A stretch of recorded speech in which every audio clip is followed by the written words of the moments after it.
Bonjour et bienvenue sur le podcast Kanpai format, format un peu spécial Gaël, puisque on fête en avance les 25 ans du podcast Kanpai qui vont avoir lieu le 22 mars. Donc déjà bonjour Gaël. Salut Charlie.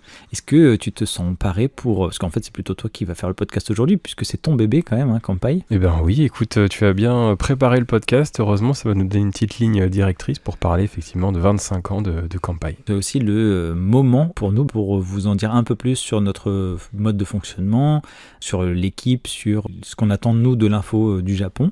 On va parler aussi de la rémunération de Kanpai et puis de notre façon de fonctionner de façon générale. Vous allez en savoir plus sur notre façon d'avoir l'info, comment on rédige les articles, etc. Donc c'est aussi le but, c'est de partager ça avec vous. Donc au programme aujourd'hui, on va faire un retour déjà sur l'historique de Kanpai, parce qu'il n'a pas toujours été du tout même comme il est actuellement. Donc ça, on va en parler ensemble. Je te poserai quelques questions d'ailleurs au passage, et on parlera enfin de tout ce qui est lié au podcast, aux livres, aux articles, etc. Puis sur la façon dont on voit l'info et comment elle est rédigée au sein de Kanpai avec notre équipe.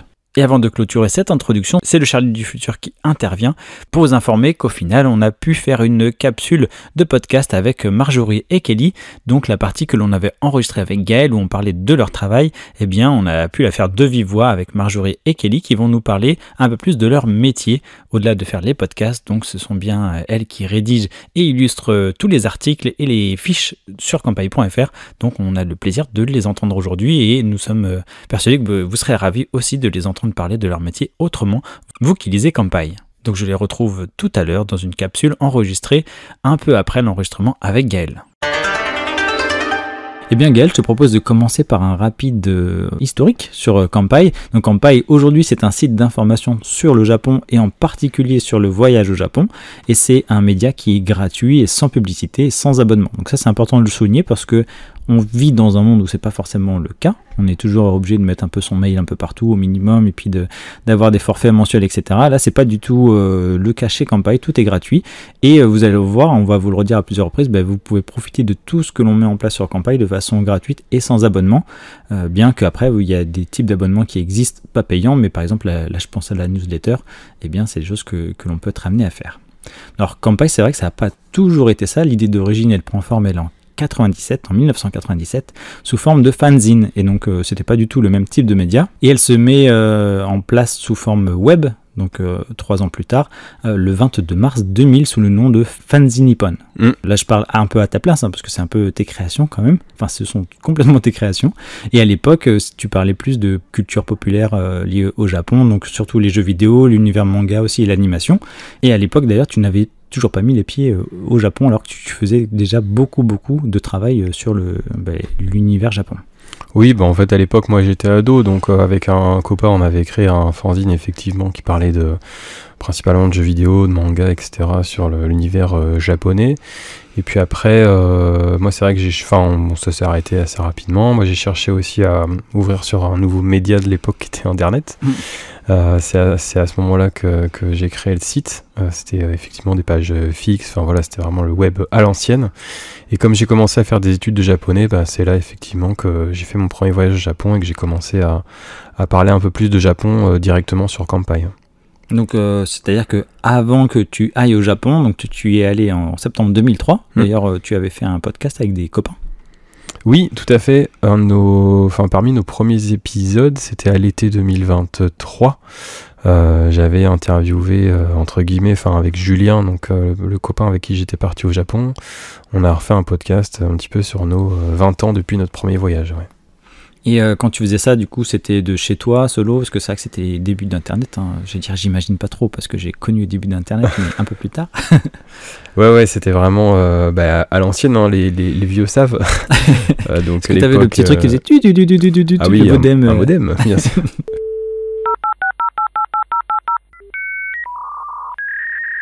Non, à l'époque, c'est ça, c'était Wanadu, Caramel, c'était les premiers, il n'y avait pas encore Google, ou alors peut-être juste. Ah, peut-être juste, ouais. Mais non, c'était les pages web, je faisais le code moi-même, HTML, à l'ancienne. Et c'est vrai qu'il y avait, en fait, c'était les débuts d'Internet en réalité, donc il y avait peu de médias qui parlaient de... Alors, il y avait des sites comme jeuxvideo.com, je crois, qui démarraient, mais des médias Japon, des sites qui parlaient de Japon, il n'y en avait pas tant que ça. Alors, ce qu'il y avait, par contre, c'était des forums Je repense à Forum Japon de Florent Gorge, que du coup j'ai interviewé aussi dans le cadre du podcast. Bon, c'est là où on se retrouvait en tant qu'amateur du Japon, expatrié, voyageur, etc. Mais sinon, il y avait finalement très peu de sites qui parlaient de voyage au Japon. Ah, c'est ce que je voulais te demander. Au final, dans les années 2000, même du Japon, est-ce qu'on entendait beaucoup parler du Japon ou... Moi, j'avais 10 ans, donc je t'avoue que je sais pas trop. Non, c'était vraiment une époque où on était encore beaucoup dans les clichés, même ne serait-ce que sur les reportages télé, etc. Alors ça commençait à s'élargir, voilà, avec Game One, avec No Life. Il y avait des choses de plus en plus concrètes avec des gens qui s'expatriaient et qui racontaient un peu leur expatriation. Mais c'est vrai que sur le voyage en tant que tel, on était quand même encore à une époque, il n'y a pas si longtemps, mais où quand on voulait aller au Japon, eh ben, il fallait passer par une agence de voyage, on savait pas trop ce qu'on faisait. Enfin voilà, c'était donc le web, moi je le voyais comme une capacité de démocratiser un peu le voyage par soi-même, où on achetait son billet d'avion, réservait ses hébergements, son JR Pass, etc. Donc c'est vraiment les tout débuts de ça. Et Campai, moi je voulais aussi m'en servir à la fois pour parler à la base de pop culture, mais aussi raconter mes voyages, et en fait aider d'autres personnes à partir au Japon pour aller le visiter en tant que touriste, hors d'un tour opérateur, de groupe, de voyage, etc. pour faire les choses de manière plus authentique. Et c'est d'ailleurs après ce premier voyage en 2003 au Japon que Campai se dédie à faire des fiches et des carnets de voyage qui n'existaient pas forcément avant. Tu vas aussi développer d'autres outils puisque tu étais sur... il y avait peut-être une limite avec les WordPress à l'époque.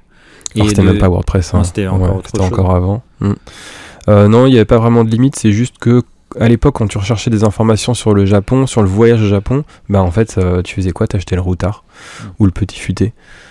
C'était un peu la base. Donc l'objectif c'était ça, comme tu l'as dit au départ, c'était de raconter mes voyages au Japon, mais rapidement j'ai voulu le mettre en forme en fait et faire des fiches de voyage qui existent encore sur Campai, hein. On a vérifié ensemble tout à l'heure, Charlie, il y en a maintenant 1100, plus de 1100, mais c'était ça à la base, c'était de dire voilà, Shibuya c'est ça, le pavillon d'or à Kyoto c'est ça, voilà, avec mes photos et des textes sur mes ressentis, et voilà, c'était les débuts de Campai en fait, c'était ça. Et au fur et à mesure que Campai prend forme, en tout cas évolue, se dessine de plus en plus au voyage au Japon, eh bien, il y a le développement de guides spécialisés sur le Japon, et on va même jusqu'en 2010 avec la version anglophone de Campai avec campai-japan.com. Ouais, l'objectif en fait sur campai.fr, qui a toujours été le moteur, hein, c'était l'extension des fiches de visite destination, c'était de donner des conseils pour préparer son voyage. Donc prendre l'avion, acheter un JR Pass, quel hébergement choisir, etc. L'objectif c'était de donner le maximum de conseils en fait aux voyageurs, aux futurs touristes au Japon. Et puis si j'ai bien compris, Campai, à la base c'était plutôt sous forme de forum, de blog, en tout cas dans cet univers-là. Donc tu avais déjà une certaine communauté qui suivait Campai, et au fur et à mesure que tu t'es dédié davantage au voyage au Japon, en fait tu as quand même réussi à garder cet espace communautaire avec un espace membre. D'ailleurs vous avez la possibilité de tout faire sur Campai sans être membre, c'est-à-dire vous pouvez tout faire sans être logué, mais si vous voulez, vous pouvez vous loguer pour garder certaines informations, avoir vos favoris, les choses que vous avez déjà visitées, etc. On a plusieurs propositions sur le site qui vous permettent de participer. Donc là, je pense en 2012 et 2013, Campai ouvre 2 sections avec, et d'ailleurs elles sont toujours très très importantes, hein, avec le Kotaete, donc c'est là où vous pouvez poser vos questions et c'est les gens qui vous répondent, c'est pas Campai forcément qui vous répond, et les Ishoni avec une possibilité donc de trouver des partenaires de voyage. Oui, c'est vrai qu'en fait au départ c'était quand même plus un format blog, hein, Campai, on va pas se le cacher, j'écrivais les articles à la première personne, voilà, et il y avait un espace commentaire en dessous de chaque article, et c'est vrai que cet espace commentaire, en fait il a été transformé, comme tu l'as dit, à partir d'environ 2012-2013, avec ces 2 rubriques communautaires qui sont un peu plus dédiées sur des sujets qui sont pas forcément abordés dans les articles, comme les Kotaete, et puis pour voyager avec trouver des camarades de voyage, donc avec Ishoni. Et on a même eu un espace en fait qui s'appelait Kakikomi. Donc ça, les plus anciennes lecteurs lectrices de Campai s'en souviendront. Mais entre 2013 et 2019 environ, on avait un espace blog en fait. Alors on en parlait un peu en rigolant en disant comme les skyblogs. Mais en fait, c'est que tu pouvais créer ton espace membre. Enfin, dans ton espace membre sur Campai, tu pouvais créer tes propres articles, raconter tes voyages, etc. Donc ça a duré quelques années. Au final, on a arrêté au bout d'un moment. Mais il y a eu pas mal d'articles qui ont été écrits comme ça pour que les lecteurs partagent leurs voyages. En fouillant un petit peu, j'ai cru comprendre que la première année, déjà, vous aviez en une seule année plus de 200 blogs qui se sont générés du coup sur ce format-là. Donc ça fonctionnait bien, en tout cas la communauté répondait bien là-dessus. Ouais, après on n'a pas donné suite, on a arrêté un petit peu avant le Covid, mais c'est vrai que c'était sympa, cette expérience en tout cas montrait que la communauté avait envie de partager ses propres voyages. Après, ce qu'on a fait, c'est qu'on a développé, justement, tu parlais d'espace membre, alors c'est pas obligatoire sur Campai du tout, hein.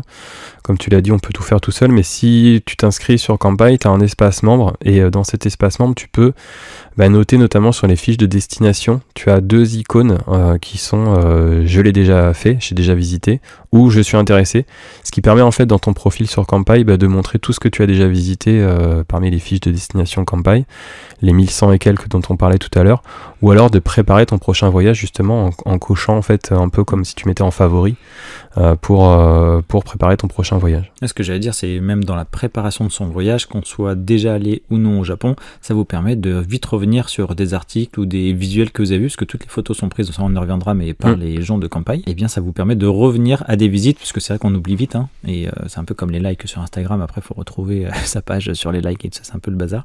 Tandis que là, tout est sur Campai, du coup, sur votre espace membre, et ça peut vous permettre justement d'encore mieux peaufiner votre voyage à venir. Et puis en 2012, chose très importante pour Campai, hein, c'est la newsletter qui apparaît et donc qui vous tient au courant de tout ce qui sort, et ça c'est très pratique parce que vous allez être averti des derniers articles, des Kotaete aussi, des Ichoni et des podcasts par exemple. Maintenant on en reviendra aussi tout à l'heure, mais donc ça demande un abonnement qui est gratuit, mais ça demande de donner votre mail du coup.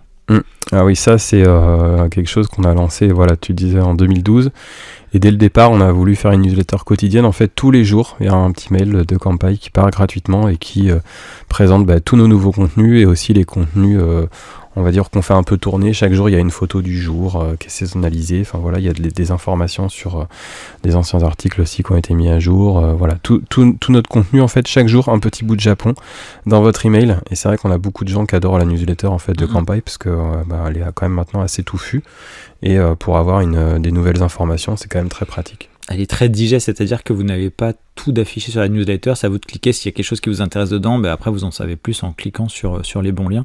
C'est pas des tonnes de texte des fois comme on peut recevoir de certaines newsletters où on se dit bon, il va falloir que je me pose 5 minutes pour la lire. Et si on parle de quelques chiffres pour poursuivre sur cette évolution de Campai, vous pourrez retrouver plusieurs milliers d'articles. Il recense quasiment tous ceux que tu as fait depuis le début, sachant que ça parle à la fois de cinéma, de destination, d'animation, de manga, etc. Mais aussi sur la cuisine, des restaurants, des hôtels, c'est vraiment très très varié.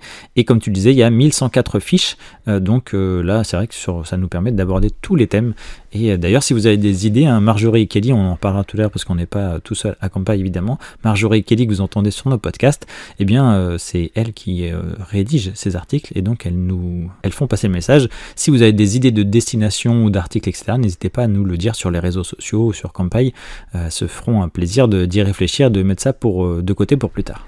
Oui, puis tu disais là 1104 je crois destinations, on enregistre au mois de février, mais au moment où ce podcast va sortir, on sera normalement le 19 mars, donc il y en aura peut-être 1112.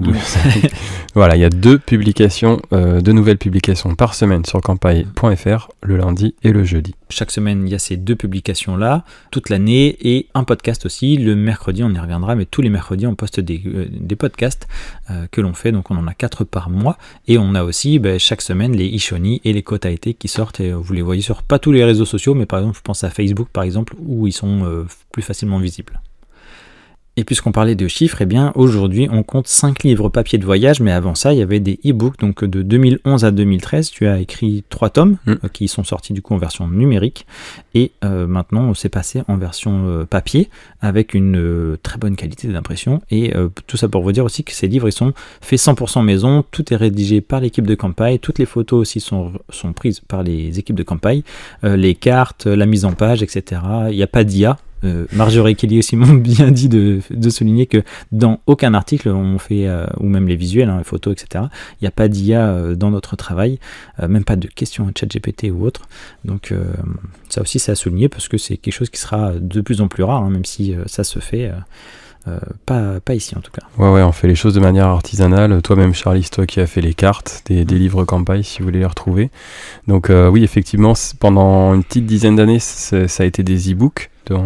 jusqu'à 2013, il n'y avait que 3 tomes. Et on s'est servi de la période Covid en fait pour les transformer, donc complètement les mettre à jour. C'est Kelly qui s'est occupée de ça. Faire une mise en page, donc on a notre graphiste qui a fait une mise en page et les faire sortir au format papier, comme tu le disais. Ils n'existent plus en e-book maintenant, les livres de voyage. C'est uniquement des livres papier. Et après, Kelly a écrit le tome 4 sur Tokyo et le tome 5 sur Kyoto, ce qui fait que maintenant, comme tu l'as dit, il y a 5 livres dans notre collection de voyages au Japon. Et puis, pour en terminer avec l'historique de Kanpai, encore 2 peut-être petits points. Les 4 formats podcast dont on parlait tout à l'heure, aujourd'hui, il y en a quasiment 80 épisodes à l'heure où on sort ce podcast. Donc là encore, c'est du 100% fait maison. On a commencé le 23 février 2023 sous forme de test, avec un gros morceau d'ailleurs, puisque tu avais interviewé Tev d'ici Japon. Et ensuite, vu que ça a plutôt bien pris, en tout cas on était content des premières écoutes, le format s'est développé sous 4 types de podcasts avec une diffusion, comme on le disait tout à l'heure, par semaine tous les mercredis.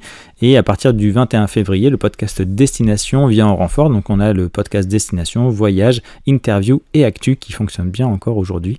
Et puis on va poursuivre comme ça cette année, comme on vous le dit à chaque fois en podcast. Oui, chaque mercredi, un nouveau podcast. Et on a fait aussi gagner un voyage au Japon. Et d'ailleurs, à l'heure où on sort ce podcast, eh bien Laura, qui avait gagné son voyage au Japon grâce à un concours pour la sortie du tome 5, donc nos livres papier, eh bien elle avait gagné un voyage au Japon, donc du 20 février au 6 mars, elle a pu profiter de ce voyage. Ouais, on essaye de le faire régulièrement, alors enfin régulièrement, c'est pas non plus tous les ans, mais de temps en temps on vous fait gagner un voyage au Japon, donc restez connectés sur Kanpai, parce que ça risque d'arriver encore à nouveau. Et puis plus vous participez à ces concours-là, plus on peut être amené aussi à répéter l'opération. Donc c'est pas un par an, mais c'est vrai que ça fait plusieurs fois que des personnes partent grâce à Kanpai. Et puis maintenant, ce que l'on peut aborder, Gaël, ce serait peut-être avoir un point de vue, donc là le tien, ou en tout cas celui au nom de Kanpai peut-être, vis-à-vis de l'information liée au Japon, parce que c'est 100% votre travail aujourd'hui. Donc quels sont les objectifs, ou en tout cas pourquoi sur Kanpai on retrouve une sorte d'information froide, dans le sens où, tout à l'heure tu nous disais, avant tu parlais à la première personne, il y avait une communauté, etc. C'était quand même un aspect un peu différent, alors qu'aujourd'hui, il n'y a pas de prise de position, c'est vraiment de l'info froide sur le Japon, sur le voyage au Japon en particulier. Donc là, je ne sais pas si tu peux nous évoquer un peu plus loin ton point de vue là-dessus. Disons que l'objectif c'était de dépersonnaliser le site à partir de 2013, enfin de transformer en fait de blog en site d'information en quelque sorte. Aussi dans l'objectif d'avoir d'autres personnes, parce que moi aujourd'hui je m'occupe beaucoup moins de Kanpai, en réalité je passe un petit peu de temps sur le podcast, je relis évidemment les articles, etc. en termes de gestion éditoriale, mais c'est vrai que je fais très peu de rédactionnel, contrairement à avant. C'est vraiment Marjorie et Kelly qui s'en occupent au quotidien, ça il faut le dire. Et mieux que parler à la place de Marjorie et Kelly, eh bien on a décidé de prendre un peu de temps dans le futur, et comme ça, plus personne n'est malade, ou encore plus trop on va dire, et donc vous allez pouvoir parler de vive voix pour nous raconter ce que vous mijotez au sein de Kanpai. Et comme vous êtes les maîtresses de l'édition de Kanpai, eh bien ça va pouvoir nous aiguiller aussi, savoir comment est traitée l'info et comment vous la voyez. Oui, bonjour Charlie. Ah oui, on peut se dire bonjour comme ça en plein milieu de podcast, c'est vrai. Bonjour Marjorie et Kelly. Bonjour Charlie.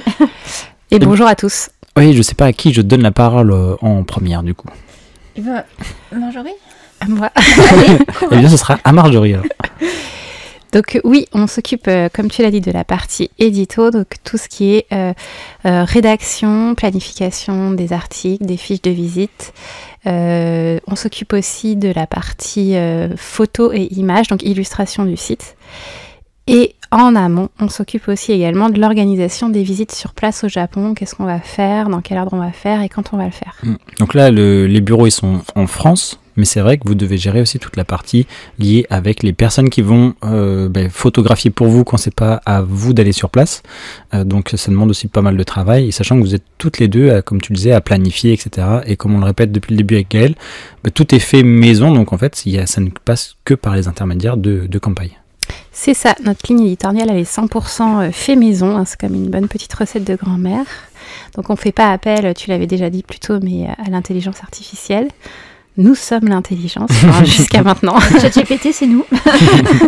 Voilà, donc tout ce qui est écrit est forcément passé par Kelly et par moi en termes de rédactionnel, et après relu par Gaël à la fin, évidemment.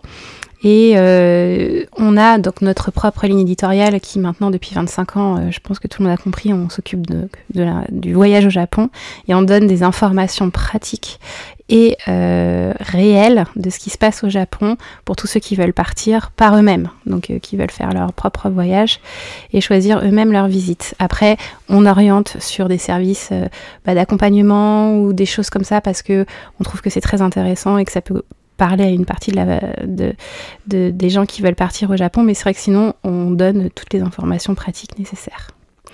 Et après, on fait nos choix de visites en fonction de ce qu'on aime, des sensibilités de chacun. On est plusieurs à faire des visites et ensuite on est au moins 2 à écrire.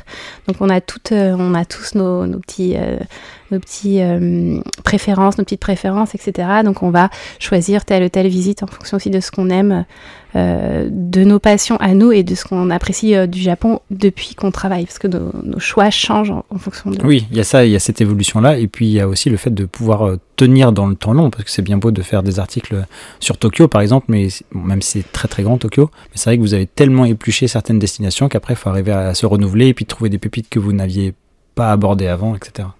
Et j'ajouterais, en parlant des centres d'intérêt de chacun, ça rentre aussi dans la mise à jour des fiches, puisque au fur et à mesure que nos connaissances ou nos centres d'intérêt évoluent, on peut enrichir les fiches qu'on a déjà publiées avec des informations historiques, culturelles, qui pourront aider les lecteurs à mieux apprécier leur visite s'ils choisissent de visiter les endroits qu'on présente. Oui, exactement. C'est pour ça d'ailleurs que Kelly s'occupe souvent de la partie histoire du Japon, parce que c'est aussi une sensibilité que tu as par rapport à nous, plus particulièrement. Tu es plus calée sur l'histoire que nous. Et j'ai moins peur des noms. Tu as moins peur des noms. C'est vrai. Et du coup, c'est plus toi qui t'occupes de ça et qui apporte ton savoir là-dessus et qui est très pratique des fois pour relier des temples avec des jardins, avec des villes. En fait, c'est comme le Japon est un vieux pays. En fait, la couche historique explique souvent beaucoup de choses dès le départ. Oui, même pour des choses neuves, que ce soit de nouveaux musées, de nouvelles boutiques, etc., ou ou dans des quartiers, c'est toujours lié forcément à un peu d'histoire aussi derrière. Et à force de créer des fiches, grâce à Kelly aussi, on arrive un peu mieux à faire l'interaction entre tous ces savoirs-là et mettre à jour aussi les infos. D'ailleurs, pour la mise à jour, tu parlais d'infos réelles. Alors c'est vrai que vous faites autant que possible pour mettre à jour, mais à un moment donné, si une boutique ou un musée est fermé et que c'est pas écrit sur Kanpai, on n'y peut pas grand-chose non plus, puisque si ça arrivait hier, le temps que nous, l'info arrive, etc., si on est au courant ou pas, sur les milliers de fiches que vous avez déjà montées, c'est vrai que c'est toujours bien de vérifier pour certaines choses si c'est bien ouvert ou pas quand vous consultez Kanpai. Oui, c'est ça. Il faut même, par exemple, je pense aux dates de festival, par exemple, en général, elles sont assez fixes, mais selon certaines années, il se peut que l'organisateur décide que le festival aura lieu un jour plus tôt ou un jour plus tard. Ou alors, parfois, c'est le dernier week-end de tel mois. Or, il se trouve que ça tombe en même temps que un jour férié japonais habituel, donc peut-être que la fête peut être avancée ou reculée. Enfin, donc il faut toujours vérifier effectivement sur les sources. On met d'ailleurs le plus souvent possible quand on a la possibilité et que ça existe, on met en lien dans les infos pratiques oui. Le site web officiel du site qu'on présente. Et en général, les infos sont dessus. Souvent en japonais, mais on arrive à avoir l'information quand même assez facilement. Oui, et on apprécie aussi des fois les retours de nos lecteurs et lectrices quand ils mettent, si tel ou tel musée est fermé maintenant. C'est bien aussi des fois de nous le faire remonter, ça nous permet de nous mettre à jour également quand il y a des choses qui nous échappent comme ça. Et ça, vous pouvez le faire directement sur Kanpai du coup, ou alors sur les réseaux sociaux, vous nous contactez en nous disant j'ai fait telle et telle activité aujourd'hui et au final c'était peut-être pas aussi précis, la précision sur Kanpai était peut-être pas la même aujourd'hui en tout cas, donc ça n'hésitez pas à nous dire Oui, des fois on a des retours et ça nous permet, on vérifie, on regarde si c'est ok, puis si on a l'info de la fin des travaux par exemple, on va la rajouter en plus et du coup on met à jour aussi comme ça. Donc ça nous fait plaisir aussi d'avoir des retours. Des fois, on a des retours assez précis et on trouve ça assez intéressant. Et on parlait de la mise à jour donc des articles et donc vous illustrez aussi les articles puisque vous allez chercher et prendre les photos pour mettre en valeur vos articles. Et à ce sujet, c'est vrai qu'à Kanpai, on n'est pas forcément connu pour la qualité, pour le nombre de pixels sur chaque photo, on va dire, mais en fait c'est aussi une volonté de notre part, puisque ça rend mieux compte de la réalité des choses, et donc on n'est pas sur Instagram. Ouais, c'est ça. Non. Et c'est aussi, voilà, c'est vraiment une volonté de notre part, sachant que le site aussi est ancien, en tout cas on a de nombreuses années d'expertise derrière. Donc, il y a avant aussi Instagram. avant Instagram d'ailleurs, et les filtres, etc. Et les smartphones qui permettent de faire que des photos en format portrait quasiment. Ce que je voulais dire, c'était que y a des photos qui sont anciennes forcément. Par contre, vous les légendez autant que possible pour savoir où on est et à la fois dans le temps et puis s'il y a eu des changements depuis. Oui, toutes nos photos nous appartiennent. Ça, c'est vraiment un point qu'on voulait souligner, qui est essentiel pour nous. Ça fait partie de l'intégrité de Campai, c'est-à-dire on écrit nos textes et on publie nos photos. On ne prend pas les photos d'autres organismes, ou alors c'est noté en copyright quand vraiment, par exemple, c'est sur des sujets d'actualité et on va prendre la photo de la mer de Tokyo. Ça me fait penser à ça pendant le Covid. Bon, vous voyez que c'est pas nous qui avons pris la photo, mais voilà, il y a le copyright de l'agence de presse, etc. Mais sinon, les fiches que l'on fait, les visites que l'on fait, ce sont nos photos. On n'est pas des photographes professionnels, on a un bel appareil photo pour tout le monde, mais c'est vrai que c'est nos photos, donc elles ont les couleurs de la réalité. La météo du jour. La météo du jour, le cadrage, c'est pour que ça rende le plus réaliste possible. Et d'ailleurs, on le voit sur certaines photos, le temps n'est pas toujours au bout fixe. Oui. Et par exemple, sur les photos de Sakura, par exemple, on a souvent un ciel qui est très laiteux. Et ça reflète assez bien la réalité du climat, en fait, ou de la météo plutôt, à cette époque-là de l'année au Japon. Il ne faut pas s'attendre à des grands ciels bleus éclatants avec des petites fleurs roses de partout. Ça sera un peu plus nuancé, on va dire. Je sais plus, je consultais un article il n'y a pas longtemps qui parlait justement des sakura à Tokyo, et on voyait bien qu'il y avait eu une bonne pluie juste avant, donc on voyait les arbres détrempés. Je me dis tiens, c'est vrai que c'est pas forcément ce qu'on voit le plus sur internet, la pluie en pleine période de sakura, alors que ça fait partie c'est la vie, quoi. Souvent en mars il pleut en fait, souvent c'est le cas. Il y a des périodes de beaux jours, mais ça va pas être la majorité du temps. La majorité du temps vous aurez un ciel blanc avec des fleurs rose pâle, donc c'est joli sur place, mais c'est vrai qu'en photo ça rend pas forcément tout le temps bien, mais c'est la réalité. Et après, tout ce qui est photo très ancienne, quand les lieux ont beaucoup changé, on essaye de les légender pour vous montrer aussi un avant-après. Il y a des quartiers à Tokyo qui changent énormément, et on a des anciennes photos d'il y a 10, 15, 20 ans, donc voire 25 ans, et du coup aujourd'hui c'est plus du tout la même chose. Donc on essaye de vous légender quand ça a vraiment changé comme ça. Il ne faut pas hésiter à passer sur l'image et à regarder ce qui s'affiche en bas. On essaye d'être assez précis pour que ce soit clair. Si on a des lecteurs et lectrices qui cherchent où c'est, on essaye au mieux de vous dire c'est tel pavillon, c'est tel endroit, c'est telle rue, d'être le plus précis possible. Et là, on parle depuis tout à l'heure des articles surtout dédiés aux visites, aux voyages au Japon, et vous faites aussi des fiches sur la culture japonaise, sur pourquoi pas la langue japonaise aussi, ou l'histoire. Donc ça, c'est plutôt ton registre, on va dire, Kelly ? Oui, alors Partager, quoi. Voilà, on partage. Mais un peu plus tôt quand même. Ça dépend des périodes, mais oui, effectivement. Dernièrement, on a terminé une grosse série sur l'histoire du Japon, qui se veut pas forcément exhaustive, mais c'est juste pour donner des repères un petit peu pour comprendre l'histoire du pays, qui est pas très connue chez nous. On va faire des articles aussi sur comment se comporter dans un onsen, comment prier dans les temples. Voilà, ou par exemple présenter certaines divinités du bouddhisme ou du shinto, pour aussi avoir des repères. Par exemple, quasiment partout, on verra des petits renards dans les temples et dans les sanctuaires, et donc qu'est-ce que c'est, pourquoi essayer d'aller au-delà de l'aspect mignon de la chose et de comprendre un petit peu à quoi ça correspond. Oui, savoir ce que c'est un giso, et savoir que l'histoire n'est pas forcément aussi mignonne que l'aspect visuel de la statue. Voilà. Sachant que les gisos protègent les voyageurs, donc ne vous inquiétez pas, ils sont très gentils. Ils sont très gentils, voilà. C'est aussi pour dire que on n'est pas à Disneyland en fait. C'est que derrière les temples qu'on va visiter, les sanctuaires, peu importe les villas, les endroits qu'on va visiter, il y a une histoire derrière, il y a un patrimoine.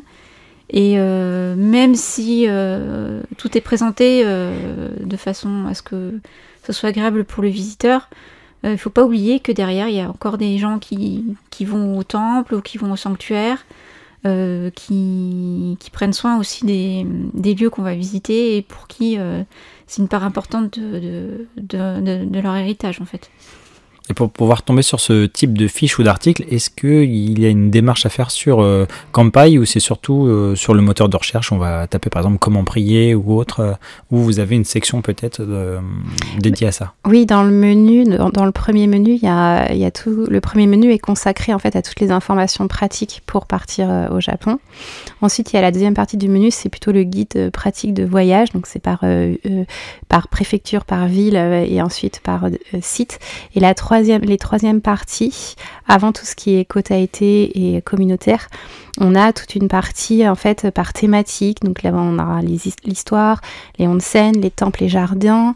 Il y a aussi sur les plages pour l'été, etc. C'est plein de thématiques comme ça qui sont des portes en fait d'entrée sur la culture japonaise, donc qu'elles soient d'actualité ou plus anciennes, et qui vont donner des clés de lecture et qui vont aussi orienter vers des sites particuliers sur cette thématique-là. Donc on a plusieurs choses. Et après, les articles, vous les retrouvez en transverse en fait tout au long du site Campai. Quand il y a une fiche de visite qui est particulière à une thématique, on va rattacher l'article. Et inversement, si on parle d'un article, par exemple sur le tatouage au Japon, on va rattacher des fiches de visite en fonction de l'article dont on parle. Ou quand on parle aussi de tendances culinaires, on vous présente des plats pratiques traditionnels du Japon. On va vous mettre des établissements ou des endroits qui sont particuliers sur cette tradition-là. Donc vous aurez plusieurs portes d'entrée. Et puis quand ces articles sont publiés, ils passent en une, ils sont listés dans la newsletter, etc. Oui. C'est vrai qu'on en parle avec Gaëlle, mais la newsletter, c'est aussi important pour savoir, en tout cas au quotidien, ce qui va sortir sur votre semaine sur Campai. Ouais, pour tous les derniers articles publiés ou les destinations du moment, les destinations saisonnières, la newsletter, elle est vraiment très utile. Et pour les podcasts aussi, évidemment. Et pour le guide de voyage. Et pour les livres papier aussi. Donc oui, tout ça pour dire que voilà, tout ce qu'on écrit, c'est pensé à plusieurs, c'est vraiment un travail collectif qu'on fait. C'est un travail qu'on fait donc depuis maintenant quelques années, donc on a aussi du recul nécessaire des fois sur comment appréhender les choses. Voilà, on pense pas que le Japon c'est justement, comme tu disais Kelly, Disneyland ou juste c'est kawaii. Non, on a un peu plus de recul que ça. On adore toujours autant le Japon, on y va régulièrement ou dès qu'on peut. Et après, c'est vrai que notre regard ici, il évolue au fur et à mesure de nos voyages, au fur et à mesure de comment on voit les choses. Donc, toi, Kelly, tu y as été en 2023 2 fois. Oui, c'est ça. Donc, une fois toi toute seule, et puis une fois, tu as été dans un press tour. Et moi, j'y suis retournée là, en début 2025. Donc, c'est encore tout frais dans ma tête. Donc, vos articles à venir vont être tout frais aussi du Japon, évidemment. Oui. C'est ça, oui. On essaye le mieux possible après de décliner ce qu'on voit en fiche de visite. On choisit évidemment les destinations qu'on va couvrir. Il y a des choses qu'on ne fait pas volontairement parce qu'on trouve que soit c'est pas intéressant, soit on n'a pas envie d'emmener des gens là-bas pour X raisons. Et puis il y a des choses qu'on va mettre en avant parce qu'on trouve que c'est sous-coté ou c'est hors des sentiers battus. Donc on va justement promouvoir un tourisme plus équitable, sortir de tout ce qu'on voit des fois sur les réseaux sociaux ou des incontournables et voir un peu autre chose juste à côté. Par exemple, il y a les grands quartiers à Tokyo, juste à côté il y a encore des petits quartiers résidentiels qui sont magnifiques où il n'y a personne et où c'est hyper tranquille et c'est génial aussi de voir Tokyo de cette façon-là. Et petite précision aussi peut-être, tu nous disais qu'il y a des articles, si ça ne vous intéresse pas ou si vous ne voulez pas en parler, vous octroyez le droit de ne pas en parler. Par contre, c'est pas parce qu'on parle de choses sur Campai que c'est une promotion pour faire, par exemple, je pense au musée pour les poissons, par exemple, Art Museum, des choses comme ça.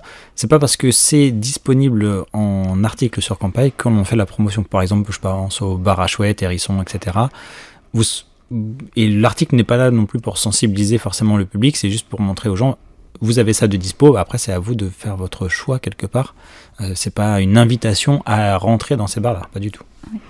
Non, on explique un contexte, on explique aussi la position du Japon et des Japonais par rapport à certaines questions, et notamment tout ce qui est bien-être animal. On n'est pas entre ce que nous on considère maintenant en Europe comme le bien-être minimum animal, on n'est pas au même niveau au Japon. Donc on va essayer de vous expliquer que le contexte n'est pas le même et qu'un zoo au Japon ne vaut pas un parc animalier en Europe en termes de bien-être animal, d'espace, quelque chose comme ça.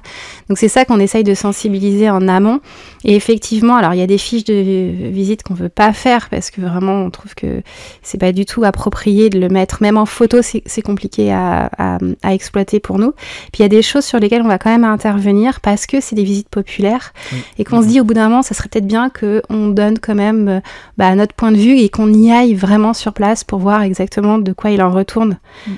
Donc oui, on a fait le Art Aquarium Museum aussi dans cette démarche-là. Donc c'est Kelly qui l'a visité pour qu'on dise est-ce que vraiment... parce qu'il y a une histoire quand même de l'exposition des poissons rouges au Japon. Il y a une histoire traditionnelle derrière. Donc il y a un vrai patrimoine. Mais c'est vrai que de notre regard à nous actuel sur comment les petits poissons rouges vivent dans ces mini-aquariums et qu'est-ce qu'on fait après, qu'est-ce qui se passe quand la lumière s'éteint, c'est là où on se pose des questions, quoi, c'est vrai. Mais tu m'avais dit, Kelly, que le prix s'expliquait... Oui, c'était ma théorie du bar du coin, que le prix... L'izakaya du coin. Oui, l'izakaya du coin.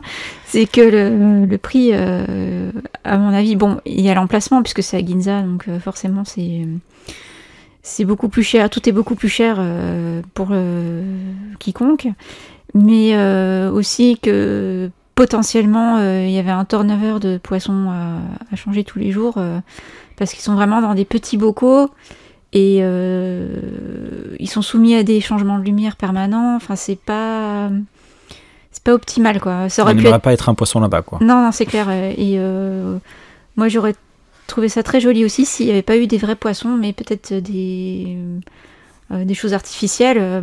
Après ça c'est mon point de vue, mais voilà, en plus c'est un endroit qui ne désemplit pas, donc oui c'est très cher, et c'est certainement parce qu'il y a un besoin de renouvellement de poissons. C'est des poissons qui sont pas bon marché non plus, hein.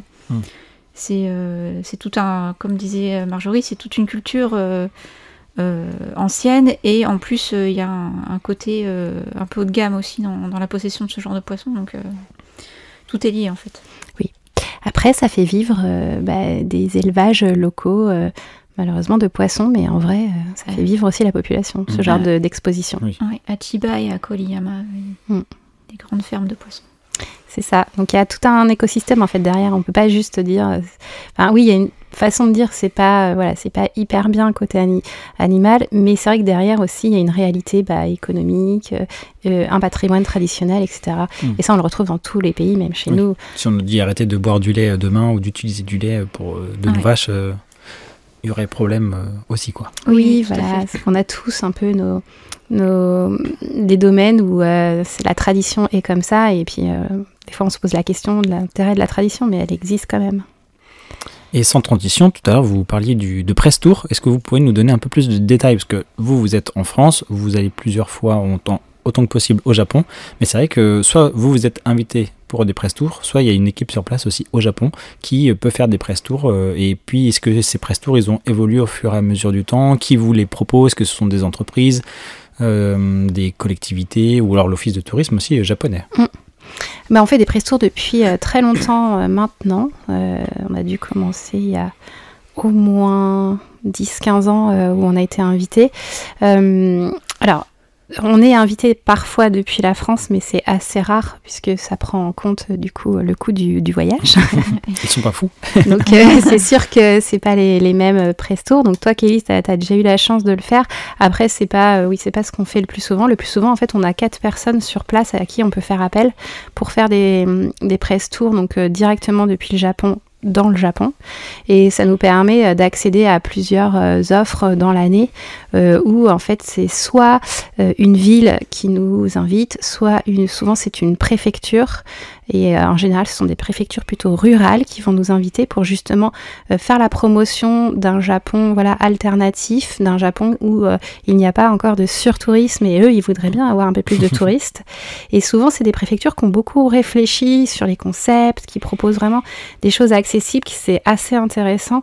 Et ça nous permet vraiment d'enrichir aussi, nous, notre vision du Japon, parce que quand on y va par nous-mêmes, on va aussi voir les gens qu'on a envie de voir sur place, donc c'est vrai que c'est toujours dans les grandes villes, et ça nous permet aussi de sortir de ces grandes villes et d'aller voir la richesse du Japon, que ce soit dans les montagnes, donc dans le nord, dans le Tohoku, qu'on descende à Kyushu, dans les onsen et les volcans, ou alors qu'on aille du côté de la mer du Japon, qui est encore un territoire à découvrir. Et c'est vrai que notre carte, elle n'est pas uniforme, on essaye de couvrir le maximum de destinations. Après, il y a des choses où on est encore en demande et en recherche. Il y a encore des préfectures où on a peu de destinations à proposer, on le sait, et on essaye d'aller vers là. Donc soit on a des prestos où on est invité, et donc ça nous va, soit aussi on fait nous-mêmes nos propres autotours où on va envoyer un guide en lui disant tu passes 3 jours et on va lui proposer un itinéraire en fonction de ce que nous on a repéré d'intéressant.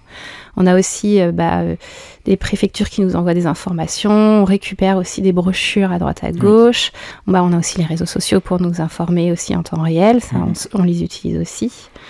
Et après, dans tout ce qui nous invite aussi, on a parfois des agences de presse japonaises qui nous invitent aussi à découvrir des hébergements, des nouveaux hôtels ou à tester un restaurant. Ils s'en servent aussi pour avoir un retour de est-ce que ça pourrait plaire aussi à des touristes étrangers. On leur sert un peu de cobaye aussi quelque part.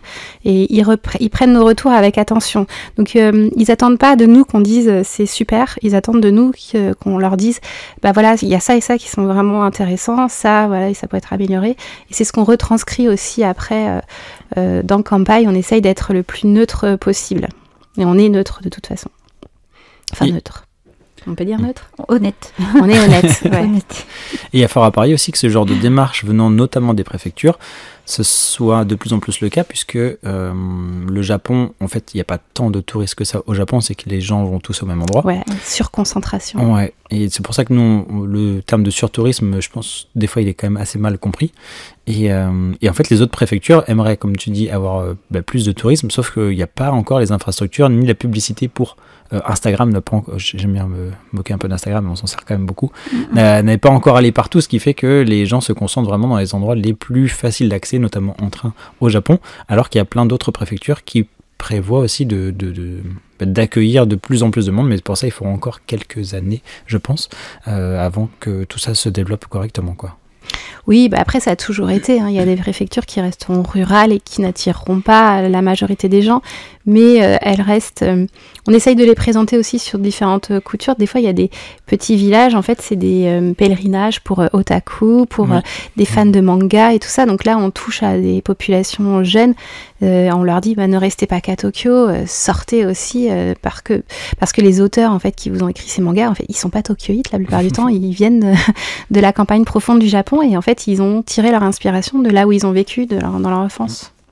Et toi Kelly, le press tour de l'an passé, c'était sur le développement durable, si je me souviens bien. Oui, en partie. En fait, on a été invité par c'était un consortium qui faisait la promotion de la ville de Kanoya, au sud de Kyushu, dans la préfecture de Kagoshima. Et donc eux, justement, dans ce que disait Marjorie, c'était qu'ils avaient besoin de l'avis de professionnels du tourisme français, entre autres. Il y avait d'autres éléments qui se greffaient. Il y avait un élément gastronomie, puisqu'il y a un chef étoilé qui est invité, et aussi un aspect social, puisqu'on avait un responsable des AT qui a été invité aussi pour comparer un peu les façons de gérer les personnes un petit peu handicapées, que ce soit physique ou mentale. En l'occurrence, c'était plus mental. Et ils avaient besoin justement d'un retour pour savoir comment est-ce qu'un public français pourrait apprécier leur région, et qu'est-ce qu'ils pourraient aimer dans leur région. Donc effectivement, en plus c'est une région qui est en voie de désertion, puisque là c'est vraiment la campagne, et du coup la dénatalité se ressent beaucoup. on voyait en se promenant, enfin en roulant dans les endroits où qu'on allait visiter, que effectivement il y avait beaucoup d'endroits abandonnés et les gens sur place ont besoin de revitaliser leur région en fait. Oui, ça fait partie des enjeux du Japon, notamment en passant par le tourisme peut-être, de repeupler, de redynamiser certaines régions. Donc je pense que ça va bien aussi nous occuper ici à Kanpai pour créer des articles, puisque de plus en plus des préfectures voudront aussi peut-être sortir un peu du lot et puis se montrer tout leur potentiel. Et Kanpai, ça fait partie aussi des médias auxquels font appel les Japonais, en tout cas des organismes au Japon, et vous avez même reçu un prix en décembre dernier pour vous remercier aussi pour tout le travail que vous avez fait jusque-là.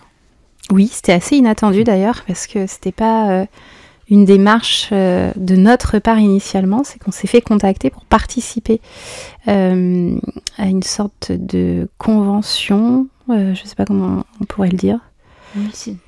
Oui, je pense que c'est ça. Une convention sur le tourisme, donc d'un point de vue japonais, et on nous a remis un prix en tant que média d'information étranger pour la promotion du voyage au Japon. Donc on est quand même assez fiers, on est content. Ça fait un beau diplôme écrit en japonais au bureau aussi. On a un joli diplôme qu'on affiche dans le bureau, ça fait plaisir. Non, c'est juste que des fois, c'est un travail qu'on fait de longue haleine, sur le long terme. On fait des contenus, comme disait Gaëlle, froids. Donc c'est vrai que des fois, on a l'impression d'écrire, et c'est bien de savoir qu'on est lu, en fait, de temps en temps, ça fait plaisir. Donc c'est aussi pour ça que c'est bien de nous laisser des commentaires, que ce soit sur les réseaux sociaux, mais aussi sur Kanpai, et notamment on peut laisser une notation aussi sur chaque article. Oui, c'est vrai, on a la note que nous on donne, et puis vous avez des petites étoiles que vous pouvez colorier en jaune. Je crois qu'on peut mettre que le 5 sur 5, non? Ouais. Mettez ce que vous trouvez d'honnête, en fait. Ça sera le plus important. Faut pas juste mettre 5 si vous avez aimé, et puis pas juste que des 1 tout le temps. S'il y a quelque chose qui vous chagrine dans ce qu'on a écrit, n'hésitez pas à nous envoyer un commentaire. Gentil. Poli, on va dire. Ouais, gentil. Alors sur kanpai.fr, le média il est gratuit. Oui. Et est-ce qu'il y a une vraie différence, ou en tout cas quelle est la différence entre ce que l'on propose sur le site internet en termes d'articles dont on parle depuis tout à l'heure, et puis les versions physiques, papier, qui là sont vendues, donc vendues que sur la boutique de Kanpai. Vous ne pourrez pas les retrouver sur Amazon ou autre, mais qu'est-ce qu'il y a à l'intérieur? Donc ce sont des guides de voyage, mais quelle est la plus-value, on va dire, par rapport aux articles? Alors je dirais que les guides de voyage, ça permet de compléter l'offre du site Kanpai. Donc en guide de voyage, on a 5 tomes. Donc le premier tome qui regroupe tous les éléments pour préparer son voyage, les éléments pratiques, quand partir, où réserver, les passes de transport, enfin des choses vraiment très terre à terre. Le deuxième tome qui présente plusieurs destinations à travers le Japon.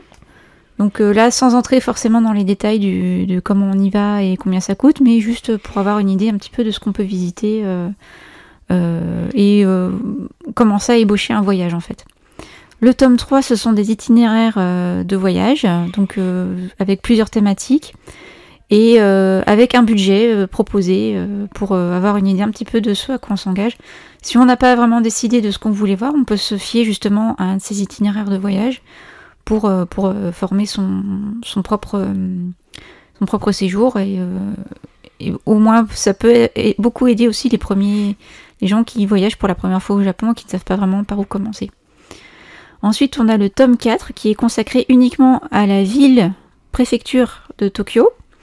Donc là, effectivement, on va regrouper plusieurs destinations qu'on a déjà présentées sur kanpai.fr. Et on en propose d'autres aussi qui viendront un jour sur kanpai.fr ou pas d'ailleurs, ça dépend. Mais qu'on pense qui pourraient intéresser nos lecteurs et nos auditeurs. Et on a classé ça par itinéraire justement, puisque Tokyo c'est vraiment très vaste et c'est vraiment une ville qu'on pourrait passer sa vie explorer. C'est tellement changeant et il y a tellement de choses à voir que bon. Donc on a fait des itinéraires avec de jolies cartes préparées par Charlie.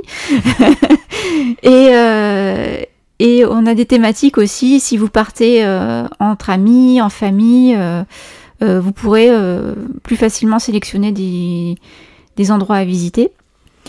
Et donc là, c'est vraiment...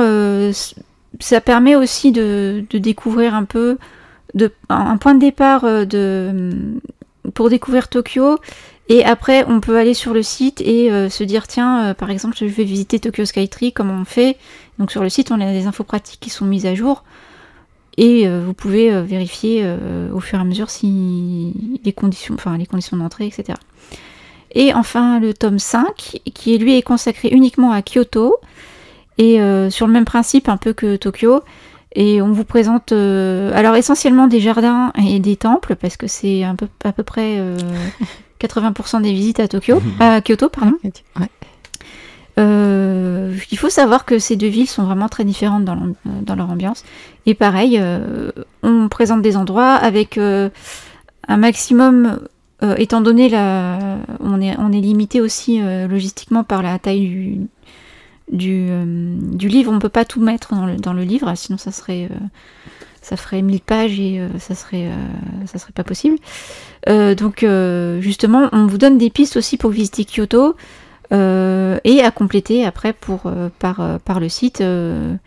Et pareil, dans le livre, on a aussi des endroits qui ne sont pas forcément présentés sur le site de Kanpai.fr, donc ce sont des pistes à explorer.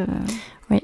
Et dans les livres, on a aussi, t'as aussi regroupé des clés de compréhension par capitale, c'est-à-dire à Tokyo, on va vous expliquer surtout l'histoire de de la capitale quand elle s'appelait Edo, pourquoi on appelle ça la nouvelle capitale du Japon, et on va aussi expliquer le côté géographique qui prend aussi pas mal le pas en fait sur des visites qu'on va faire, pourquoi on parle de Shitamachi, pourquoi on parle de la Yamanote, tout ça, ça a des sens en fait, ça a un nom, et quand on comprend et l'histoire et la géographie de Tokyo, en fait, il y a pas mal de choses qui s'ouvrent en termes de compréhension de ce qu'on visite et de où on est. Et à Kyoto, on a plus donné des clés de lecture sur le bouddhisme, sur le shintoïsme, sur l'art des jardins. C'est des choses de l'art traditionnel qu'on va retrouver partout. Et pour vous donner aussi des clés de lecture, pour savoir ce que vous voyez, en fait, quelle est la symbolique derrière, pour aider les gens, une fois qu'ils sont sur place, à concrètement, qu'est-ce que je vois, pourquoi je le vois et pourquoi c'est ici. Ce qui est fort dedans, c'est que c'est organisé pour votre voyage, donc c'est pas un livre d'histoire par exemple, c'est pas un livre d'art non plus, non. Et pour autant, vous avez la substance pour pouvoir organiser et comprendre mieux ce que vous allez voir après sur place. C'est ça se veut pratique et informatif. Et en dernière question, peut-être, parlons futur de Kanpai, est-ce qu'il y a des sujets que vous aimeriez aborder, parce que je vous aurais bien demandé si un jour... ça va se terminer ou si vous allez arriver au bout du Japon, mais la réponse est évidemment non. Et puis vous avez déjà donné quelques clés de compréhension à ce sujet, notamment avec le fait que les préfectures, il y a plein d'endroits au Japon qui ne sont pas encore développés pour le tourisme, et donc ça va venir, et donc l'information va venir avec. Est-ce que vous, il y a des sujets en particulier que vous aimeriez aborder, que vous n'avez soit pas encore eu le temps, soit pas eu encore l'occasion de faire, ou alors des événements à venir qui seront importants pour vous? Moi, j'aimerais bien explorer davantage certains endroits qui sont connus mais pas forcément très développés, enfin en tout cas du niveau touristique. Au niveau touristique, comme Shikoku, l'île de Shikoku, j'y suis allée justement lors d'un de mes voyages précédents, et on est resté une semaine, donc on a essayé de visiter les 4 préfectures, mais c'était rapide. Il y a énormément de choses à voir. Et aussi toute la région ouest de Honshu qui s'appelle Chugoku. Et donc effectivement là, les gens en général s'arrêtent à Matsue au nord ou à Hiroshima au sud. Et en réalité, il y a aussi d'autres endroits à visiter un peu plus à l'ouest. Alors c'est vrai que ça doit être beaucoup plus rural. Et comme c'est éloigné des centres principaux, peut-être qu'on a moins facilement accès, mais ça a l'air très sympa aussi par là. Un jour, on aimerait bien aussi plus remonter dans le nord, à Hokkaido. C'est une destination qu'on a déjà couvert l'hiver pour les Yuki-Matsuri, et puis aussi une partie en début d'automne. On avait fait un tour sur les parcs nationaux, mais il reste encore plein de choses à explorer sur cette grande île. Et moi, j'aimerais bien y retourner vraiment. Il nous manque Hakodate, qui reste en plus une destination pour les sakuras très très jolie. Et hors avril, on sera plutôt sur début mai, suivant les floraisons. Et c'est des endroits qui sont parfois très connus, ça dépend aussi de la population touristique, hein, parce que Hokkaido, vous trouverez beaucoup de touristes asiatiques qui vont parce que c'est pas très loin pour eux. Du coup, c'est des choses qui pour nous seraient aussi intéressantes à développer. Après, redécouvrir plein de quartiers à Tokyo, il existe plein de petits quartiers qu'on n'a pas encore explorés. Et qui sont juste à côté des gros hubs sur la Yamanote, et ça reste toujours très très sympa à faire, même de nos jours. Il n'y a pas de surtourisme partout à Tokyo, donc loin de là. Et en termes d'événements, 2025, eh bien, il y a un événement important puisqu'il y a l'exposition universelle d'Osaka. Est-ce que Kanpai compte couvrir l'événement, et si oui, de quelle façon? Est-ce que vous avez déjà une visu là-dessus, puisque ça ouvre en avril et que nous sommes en mars? Oui, on est à moins d'un mois de l'ouverture de l'exposition universelle. Tic-tac, hein, je pense surtout à la construction des pavillons, parce que apparemment c'est pas fini. Quand on voit les photos, c'est vrai que... c'est pas fini. Ça le sera, mais bon. Ouais, on a un guide sur place qui est plutôt spécialisé de ce point de vue-là, donc qui s'est déjà rendu sur le site plutôt en off, il a été invité, mais on n'a pas encore publié dessus parce que c'était pour des questions de promotion du tourisme, mais en interne. On va bientôt aussi parler d'une croisière, parce qu'ils vont mettre en place une croisière depuis le nord d'Osaka, là où il y a l'île de Nakanoshima, et on va aller vers la baie où il y a Yumeshima, qui est l'île qui accueille l'exposition universelle. Donc on a déjà des destinations, des activités qui se précisent autour de cet événement, et évidemment on enverra quelqu'un, soit de notre propre chef, soit on sera invité dans le cadre de press tour. Les deux de toute façon seront possibles, et on aura un regard totalement honnête sur cette exposition qui, on attend de voir ce que ça donne. Moi, j'ai hâte de lire vos articles. Si. On sait déjà que le Gundam agenouillé avec le doigt levé est déjà sur place, que je pense qu'il sera très très beau, parce que c'était celui de Yokohama, il était déjà gigantesque, et là il a une position qui est quand même assez unique. Donc je pense que ça sera déjà pas mal. À mon avis, le ring, ça sera une construction assez majestueuse et gigantesque à la fois. Il y a des choses qui ont l'air d'être vraiment intéressantes.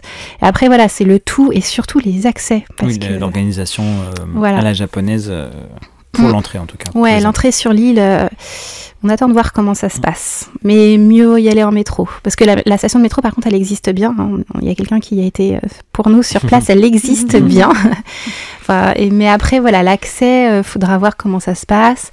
Ça reste, est-ce que ça va être aussi bien vu que les JO de Paris l'ont été cet été pour nous, la France? On verra si c'est autant bien accueilli. Pour l'instant, ça reste en point de suspension. Mais c'est un événement, qui marquera Osaka. Eh bien, on va pouvoir clôturer cette petite capsule. On a bien fait de prendre le temps, justement, plutôt que de parler à votre place. C'est vrai que c'est bien quand l'information vient de vous.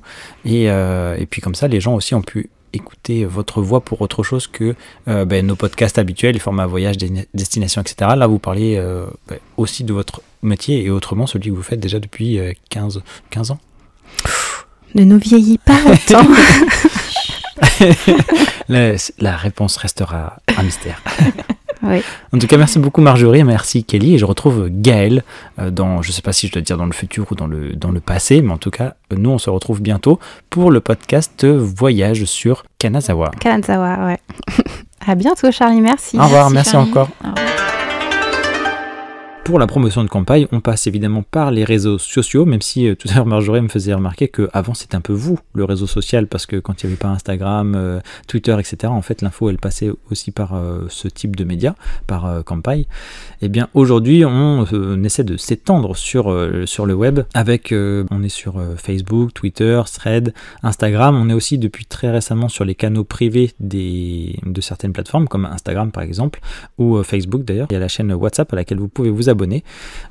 Donc voilà, on essaie de mettre les photos du jour, les articles, les podcasts, tout ça dessus. Donc n'hésitez pas à nous rejoindre sur vos réseaux préférés pour suivre l'actualité au mieux si vous n'avez pas encore la newsletter de Kanpai par exemple. Merci Charlie, parce que c'est toi qui t'en occupes beaucoup des réseaux sociaux, donc ça permet de diffuser notre information. Donc ça, c'est un travail qui nous occupe un peu tous les jours.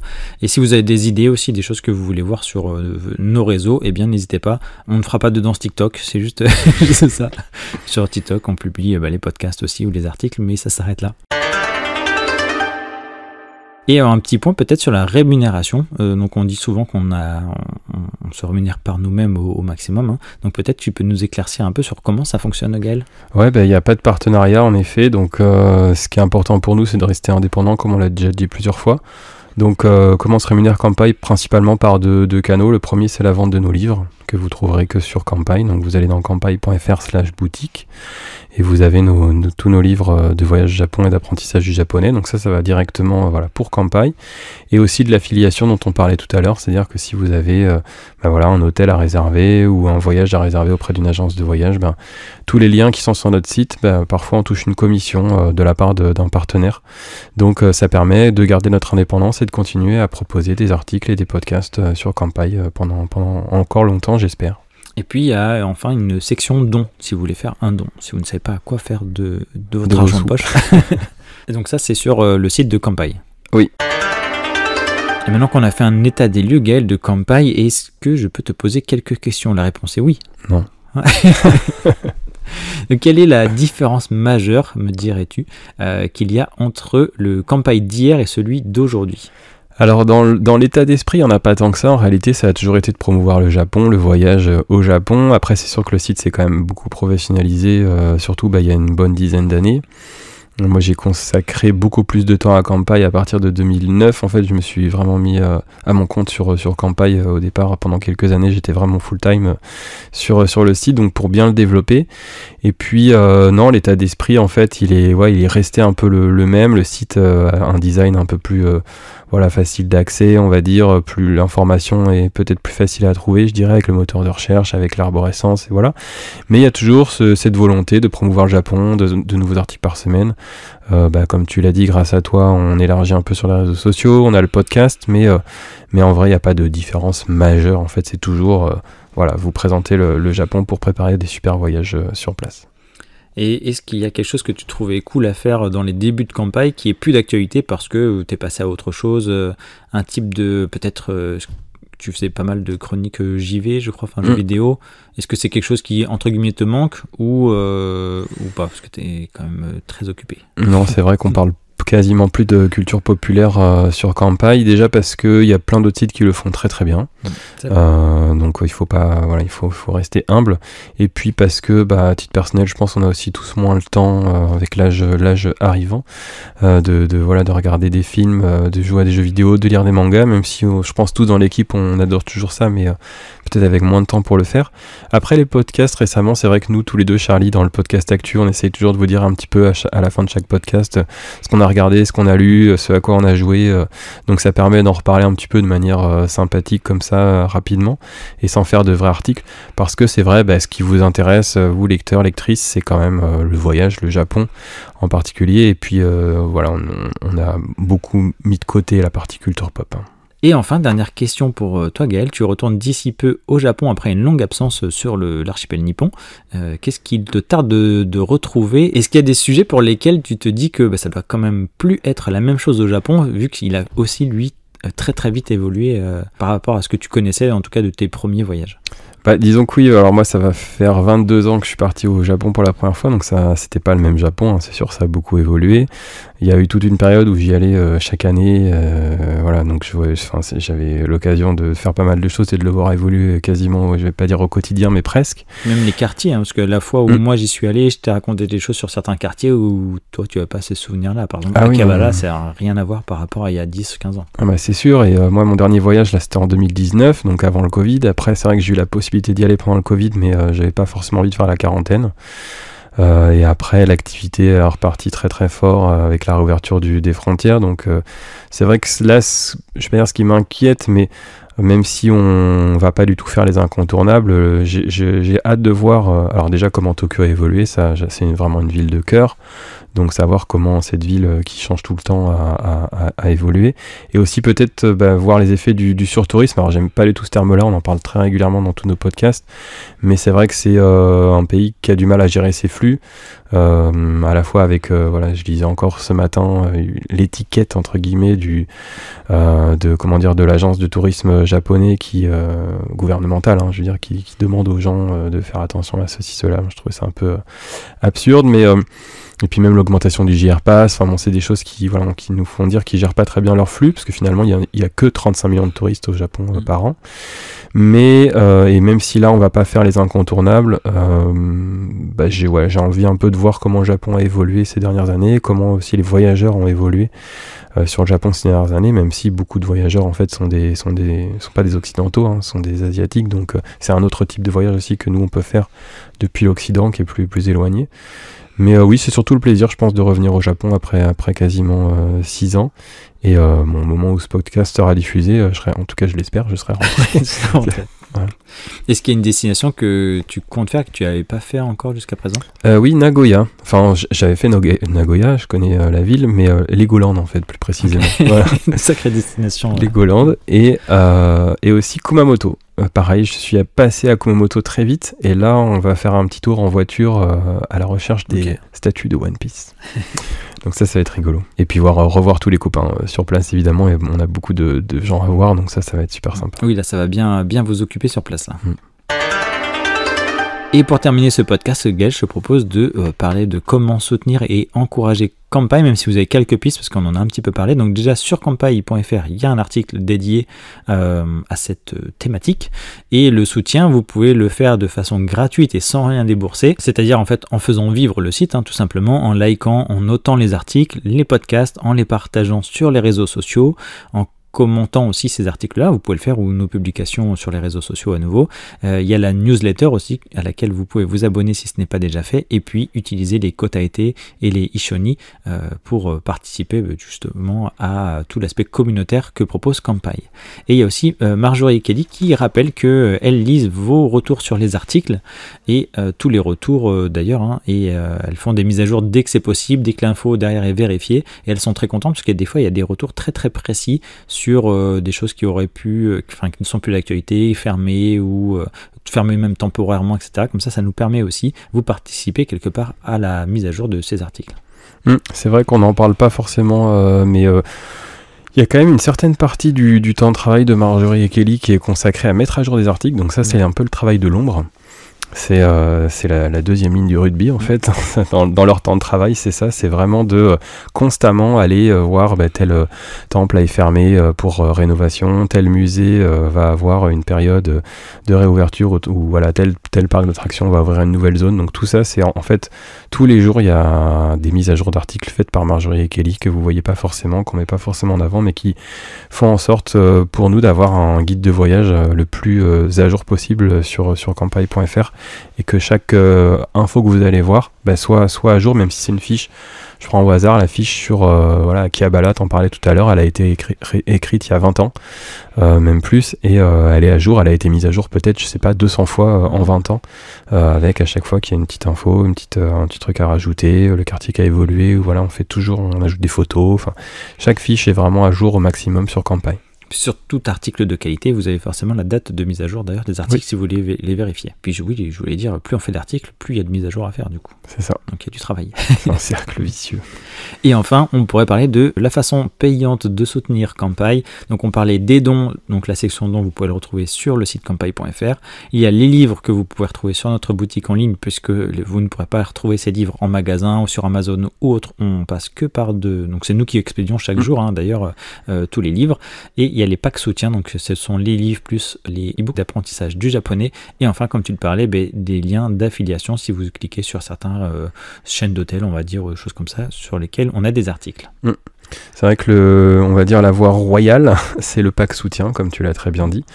Donc on remercie chaque mois dans notre podcast Actualité toutes les lectrices et lecteurs qui ont fait cet effort financier. On sait que c'est un effort important, c'est une centaine d'euros quand même, donc c'est pas rien, donc on vous remercie encore et toujours.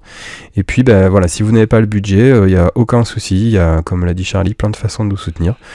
Partager nos articles, les mettre en favoris, voilà, la newsletter c'est hyper important aussi, parce que voilà, tous les jours vous recevez du Kanpai, donc vous allez voir notre site, enfin, c'est tout ça, c'est des manières de nous soutenir et de faire en sorte qu'on puisse continuer à publier des articles et à diffuser des podcasts pour promouvoir le Japon.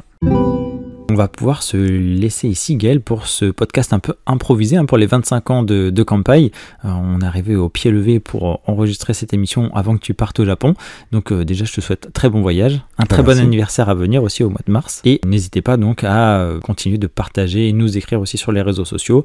On fait en sorte que vous ayez les meilleurs retours possibles aussi, puis de mettre à jour un maximum d'articles chaque semaine. Donc merci à toi, Gaël, encore pour ce temps accordé et puis pour cette expérience Kanpai, parce que comme je disais, c'est ton bébé. Aujourd'hui, on est sur la partie réseaux sociaux, etc. Mais au final, ça vient de bien plus loin.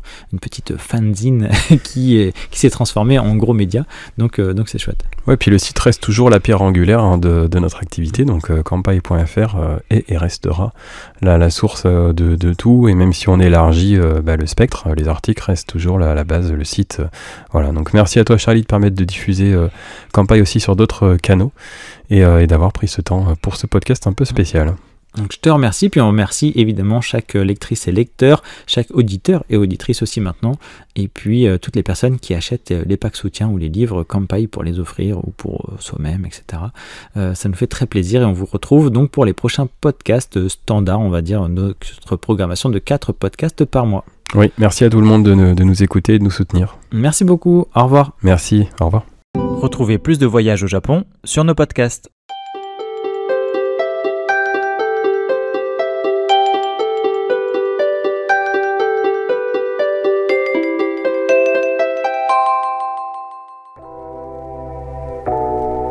Merci d'avoir écouté cet épisode du podcast Kanpai. Nous espérons qu'il vous a plu et que vous en avez appris plus sur le Japon. N'oubliez pas de vous abonner sur votre plateforme de podcast préférée, de nous noter 5 étoiles si vous le souhaitez, et on vous dit à bientôt pour le prochain épisode.